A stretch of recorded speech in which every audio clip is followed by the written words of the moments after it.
maturity and actually lack thereof.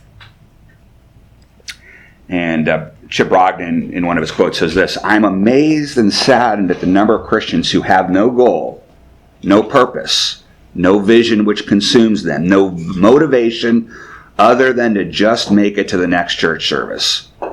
We ought to grieve and weep over this." Sometimes I would like to just go up to these believers and take them by the shoulders and give them a good shaking. Anthony Daly's quote on maturity is pretty good here. It says, "Meat is available, but Christians can't digest it. Christians who only partake in milk are without experience. In other words, they have failed to act on the nourishment that's already been given. And as a consequence, they haven't grown. Immaturity is the absence of applied experience." And Daly goes on to say this: "What if after all that training," he's comparing, this guy's a pastor, he's comparing his kids to what he experiences in a church setting. What if, he's talking about his kids and their training, what if after all that training at 10 years old they looked at me and said, 'Carry me'? Obviously, if they were sick, I'd carry them. They couldn't walk. But I'm talking about a scenario in which people are able to walk but are just too lazy to do it. I would tell them that God gave them 2 legs to walk on. And they need to use them, right? Nobody is carrying around a healthy 10-year-old except the church. We have born-again Christians who have been in the church for numerous years that still need carrying. We don't have time to harvest because we're still carrying loads of immature people.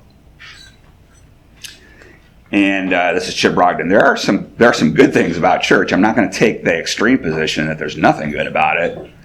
If we're bad, that bad, no one would want to be part of it. But the majority of people still get something out of church, and I've come to the conclusion that spiritual babies still need a safe place to play, drink their milk, and get their dirty diapers changed.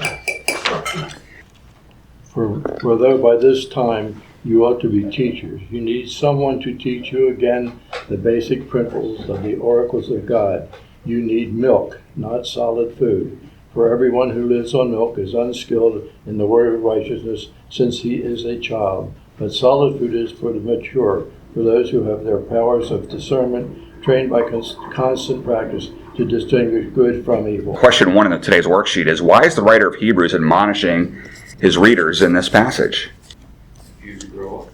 Yeah, there's an unwillingness. There's a spirit of infancy. There's this perpetual immaturity that he's got to confront. And he says, for though by this time, you guys, here I am teaching you some things, but by this time, the very people I'm talking to ought to be doing what in verse 12? Teaching. Yes. Yeah, why am I keep on coming to you with this stuff? Shouldn't you be out doing it?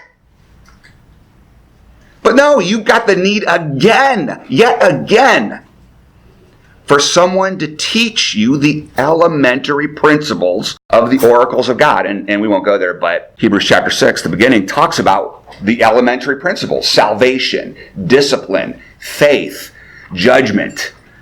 And the writer of Hebrews is like, come on.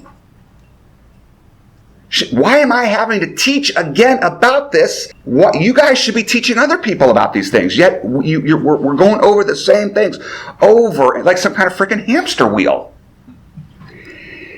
And he says about these folks, you've come to need milk and not solid food. In other words, they've grown so much on the tit and unwillingness to detach from the tit, they don't want to eat solid food.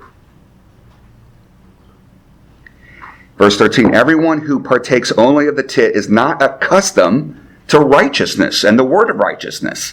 It's too much for them. It's too complicated. It's too confusing. It takes too much work to understand. And he remains an infant. But solid food, going beyond the elementary principles, moving past. And people actually, also, let me ask you this. What's one of the best ways to learn? Do Do and teach. By mistakes. Yeah. So if you want to learn the elementary principles of Jesus Christ, teach them to others. Man, you will learn it. When people start asking you questions and you got to realize I got to know the answer to that, that's a great way to learn.